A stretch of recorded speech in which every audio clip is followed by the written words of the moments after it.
ورحمۃ اللہ وبرکاتہ۔ فوزیہ آپ کا سوال کیا ہے؟ حضور، اگر دنیا عارضی ہے اور جنت دائمی، تو کیا اس سے یہ مراد ہے کہ کائنات کی بعض ڈائمینشنز کبھی ختم نہیں ہوں گی؟ کون سی ڈائمینشن؟ اگر دنیا عارضی ہے اور جنت دائمی تو کیا اس دنیا سے، عارضی ہے تو پکی بات ہے، اور جنت دائمی ہے جنت دائمی۔ تو کیا اس سے یہ مراد ہے کہ کائنات کی بعض ڈائمینشنز کبھی ختم نہیں ہوں گی؟ اس سے میں نتیجہ نہیں سمجھا، کس طرح نکالا تھا نے؟ مجھے تو اس سے یہ نتیجہ نہیں نکل رہا تھا۔ اگر کائنات نے ایک دفعہ ختم ہو جانا ہے، وہ رول ہو کے ختم ہو جانا ہے، کائنات تو ختم ہو جائے گی، پھر دوبارہ شروع ہو جائے گی۔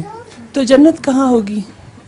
جنت کو تو رسول اللہ صلی اللہ علیہ وسلم نے فرمایا دوسری ہے، ڈائمینشن میں ہوگی، دوسرے ڈائمینشن میں ہوگی۔ رسول اللہ صلی اللہ علیہ وسلم نے فرمایا ہے، قرآن کریم میں آتا ہے کہ جنت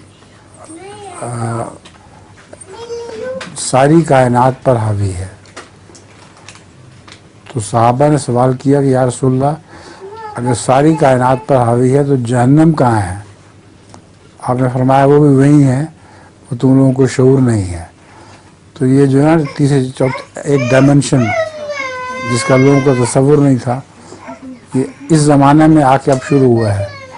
یہ قرآن کریم نے اس زمانے میں بیان کیا تھا اور اس کی تشریح رسول اللہ صلی اللہ علیہ وسلم نے فرما دی تھی۔ جزاک اللہ۔